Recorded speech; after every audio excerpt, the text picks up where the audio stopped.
শুভ সকাল বন্ধুরা, সবাই কেমন আছো? আশা করি সকলেই ভালো আছো আর আমরাও ভালো আছি। প্রিয়াঙ্কা সিম্পল লাইফস্টাইল চ্যানেলে তোমাদের সবাইকেই স্বাগত জানাই। সকালের বাসি কাজকর্ম, স্নান হয়ে পুজো সব হয়ে গেছে। তো দেখো ভগবানকে সাজিয়ে নিয়েছি। আজকে কিন্তু বৃহস্পতিবার নয়, তাও যেহেতু রং টং দিয়ে পুজো করেছিলাম সেই সবগুলো, তো তার জন্য কাপড়টা চেঞ্জ করে নিলাম যে থাক দুদিন এরকম থাক, তারপর আবার পরে পুজো মানে ভালো করে পুজো যখন করব তখন বাঁধবো। তো ওদিকে পুজো টুজো করে চলে এলাম, এদিকে বসিয়ে দিয়েছি রান্না। ভাত কিন্তু হয়ে গেছে, সেদ্ধ ভাত ছেলেকে দিয়ে দিয়েছি। ছেলে মাখন দিয়ে খেয়ে নিয়েছে, কারণ ছেলের আজকে আছে পরীক্ষা। এবার ও এক্সাম দিয়ে আসবে, তারপরে ওর আবার 8-9 দিন পর আর একটা পরীক্ষা আছে। দেখো ছেলের ভাত খাওয়া হয়ে গেছে। এবার ভাতটা যেহেতু আজকে হাঁড়িটায় অনেকটা বেশি হচ্ছিলো, কিছুটা গামলায় তুলে নিয়েছিলাম। ওই যে দেখো গামলার মধ্যেও ওই জন্য কিছুটা ভাত হচ্ছে। এবারে রান্না করে নিচ্ছি। এদিকে তোমার ওই কি বলে লাল শাক ভাজা আর চিকেন করব। পরীক্ষার সময় করি না, কিন্তু এখন এই এক্সামটা দেওয়ার পর বাবানের এখন 8-10 দিনের কাছাকাছি প্রায় ছুটি, তারপর আবার পরীক্ষা আছে। আসলে ভয়েসটা দিতে দিতে ফোন চলে এসেছিলো, যেন ফোনটা একটু কাটলাম। তাই ওই জন্যে ছেলে ভাত খেয়ে বেরিয়ে যাওয়ার পর এসে খাবে চিকেনটা, ওই জন্য ভালো করে রান্না টান্নাগুলো করলাম। আর এই ঘরে বিছানাটা এখন কেন ঝাড়ছি বলো তো? কারণ এই বিছানাটা পরিষ্কার করা হয়নি সকালবেলা, এখানটা বসে বাবান পড়াশোনা করে তো ওই জন্য। তা পরিষ্কার করা হয়নি, আমি বললাম যে ঠিক আছে এটা একটু পরিষ্কার করে নিই।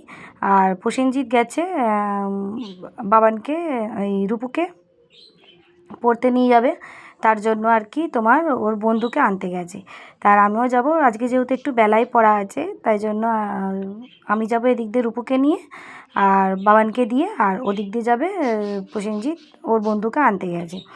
তো যাই হোক, একটু পরে তোমাদের সঙ্গে সেটা শেয়ারও করব। আর এই দেখো এই ব্ল্যাঙ্কেটটা কিন্তু কাচা হয়নি, তো পেতে দিলাম। শীত আসার আগে আগে ভালো করে ঝেড়ে একদম পরিষ্কার করে রোদ্দুরে টান টান করে দিয়েছি কদিন ধরে।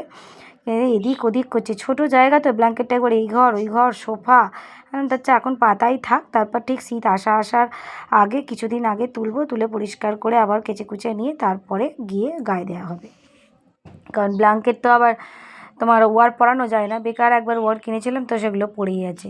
আর বিছানাটাও বেশ একটু উঁচু উঁচু হয়ে গেল। আর এই ঘরটাতে বেশি আমিই থাকি, বাবান পড়াশোনা করে তারপর রাতের দিকে থাকি। আর এই দেখো এই রাস্তাটা কত সুন্দর, কি ভালো রাস্তাটা হয়ে গেছে। আগে মনে হয় রাস্তাটা যখন হচ্ছিল শেয়ার করেছিলাম। ওই যে ওদিক দিয়ে আমার বর এসে দাঁড়িয়ে আছে, ও সোজা স্কুল বেরিয়ে যাবে। আর এদিক দিয়ে যাবি তো খড়গুলোর ওপর দিয়ে। চলো কি মজা।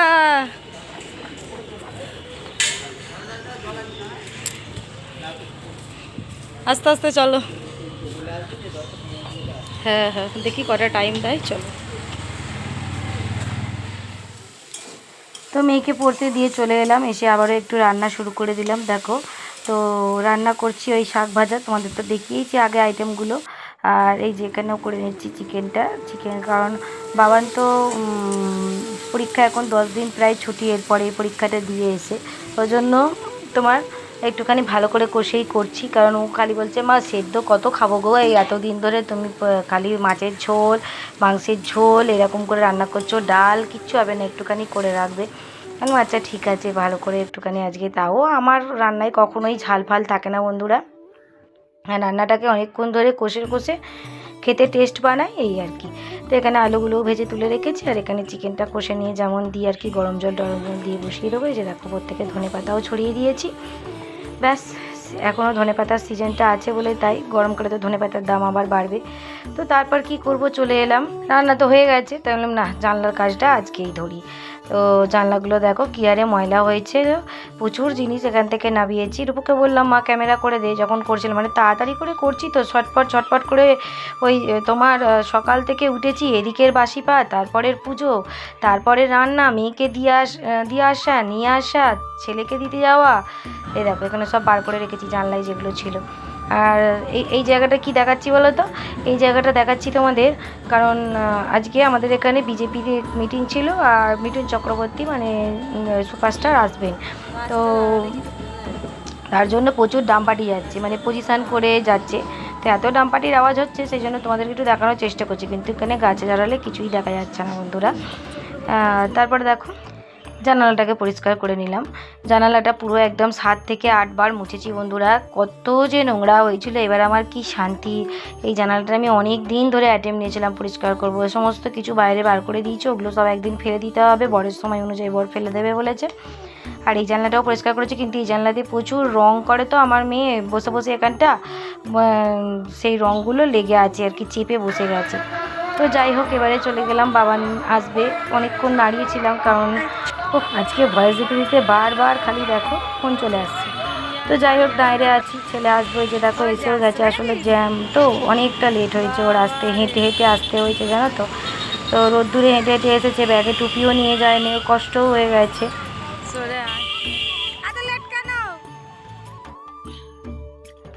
তো দেখো, বাবুকে খেতে দিয়ে দিলাম, বাবুকে বললাম যে বাবু তুমি খেয়ে নাও, বোনের তো খাওয়া হয়ে গেছে। তো তারপর জামা কাপড়গুলো মেলতে চলে এলাম। তো মেলতে বলছি, তুলতে চলে এলাম। আর এত জামা কাপড় লোক দড়িতে দিয়ে রাখছে না, আমার কী যে অসুবিধে হচ্ছে কি বলবো। তো ওই জামা কাপড়গুলো সব আমার ছিল না। তো দেখো, এখানে আবার বরকে চলে এসেছে, খেয়ে দিয়ে নিয়েছি। আর এই যে আগের দিন রাত্রিরে যে খোলটা ভিজিয়ে রেখেছিলাম সেটা ফুলে গেছে, এবারে দিতে যাব। খাওয়া দাওয়া তোমাদের সঙ্গে শেয়ার করিনি, কারণ ও ভাত খেয়ে গেলেও যাই হোক, বাড়িতে দেবে ভালো কিছু রান্না হলে সেটা বর খাবে না, ছেলে খাবে না, কি খেয়ে নেওয়া যায় মা হয়ে। ওই জন্য আমি ছেলে খাওয়ার পরে ওয়েট করেছিলাম যে প্রসেনজিৎ কখন আসবে, তারপর একসাথে খাবো। তো খাওয়া দাওয়া হয়ে গেছে, দুজনে মিলে এবার ছাদে চলে এসেছি এই গাছগুলোতে, এটা এই যে মিশিয়ে নিলাম, এই জলটা এবার সব গাছের গোড়ায় দেবো, মুখে করে তুলে তুলে। তুমি একটু আমাকে ধরে দেখো, বর আবার ক্যামেরা ধরেছে, দেখছো কীরকমভাবে। তো যাই হোক, তো এই গাছগুলোর দিকে একদমই নজর রাখা হয় না, কিন্তু এখানে রোজই একটা দুটো করে ফুল দিচ্ছে। অযত্নের অভাবে না আমার গাছগুলো ঠিকঠাক হয় না। কখন সময় পাবো বলো, ছেলের পরীক্ষা, ছেলে নিজে পড়ে, কিন্তু তার খাওয়া দাওয়ার দিকে আমাকে ধ্যান দিতে হয়। কিন্তু মেয়ের এক্সাম মানেই মায়েদের এক্সাম, বাচ্চা বাচ্চা ছেলে মেয়েদের এক্সাম মানেই আমরা মায়েরা সেই তৈরি করো, পড়াও। তো ওর দিকেও সময়টা দিতে হয়, তাই গাছগুলোর দিকে আর হয়ে ওঠে না। তারপর নিচে আবার দুটো পাখি আছে, সব রকমের নিয়ে না পেরে উঠি না। সবটাই যখন একাকে দেখতে হয় না বন্ধুরা, খুব চাপ হয়ে যায়। আর কদিন ধরে মেয়ে বলছে মা মামার বাড়ি নিয়ে চলো। আমি বলছি যে বাবা কী করে নিয়ে যাবো বলো তো তোমাকে, দাদার তো পরীক্ষা শেষ হয়নি। তো দেখো, মন ভোলাতে ও যেহেতু সন্ধ্যাবেলা খুব বায়না করছিলো, আমাদের পাশেই একটা মেলা শুরু হচ্ছে, এখনও পুরো শুরু হয়নি, মানে জাস্ট আর কি মেলা একটু একটু করে সাজানো হচ্ছে, টিকিটও হয়নি এখনও। তো আমি বললাম চলো এখানটায় একটু ঘুরে আসি, তোকেও ভালো লাগবে, আর আমার বন্ধুদের সঙ্গেও শেয়ার করব। ওই জন্য চলে এলাম। আর আমার বরের চা খাওয়ার কাপটা ভেঙে গেছে, ভাঙা কাপে তো চা খেতে নেই। ওই জন্য চলে এলাম যে যা এবার একটু কাপ কিনে নিয়ে যাই বলে, কিছুই কিনে নিই, ওই 2-1টা কাপ কিনে নিয়ে আর একটু আচার কিনে নিয়ে তোমার বাড়ি চলে গেছি। কারণ মেলা এখনও সেইভাবে সেজে ওঠেনি। আমাদের এখানে তো জানোই কত মেলা হয়, তোমাদেরকে সবসময় শেয়ার করি আমাদের এখানে মেলা বসলে। তো তারপর চলো বাড়িও চলে এসেছি। দেখো তোমার এখানে আছে তোমার কি বলে, জলের বোতল নিয়েছি একটার উপর জন্য, ওই সরু দেখে, বড় বড় চওড়া বোতলগুলো ব্যাগে ঢুকতে চায় না, তো ওই জন্য একটা সরু নিলাম। তারপর ভাতের হাঁড়িটা রাখার জন্য একটা র্যাক নিলাম, আর 4টে কাপ নিয়েছি, কারণ ভাতের হাঁড়িটার আগের যে র্যাকগুলো কিনেছিলাম ওই র্যাকগুলো ঠাকুরের জন্য তোলা আছে, তো এই জন্য এই কাপগুলো নিলাম। এই যে দেখো কাপগুলো কি সুন্দর হয়েছে না, বেশি বড় কাপ আমার বর পছন্দ নয়, ওর মিডিয়াম সাইজ কাপটা ভালো লাগে। তো বললাম ঠিক আছে নাও। আর দুটো কাচের কাপ নিয়েছি, বেশ ভালো লাগে, বাইরে দিয়ে চাটা দেখা যায়, তো কাচের কাপও দুটো নিয়ে নিয়েছি। ব্যাস এইটুকুই, মেলায় সেরকম কিছু কেনার নেই, সেটাই আজকে তোমাদের সঙ্গে শেয়ার করলাম।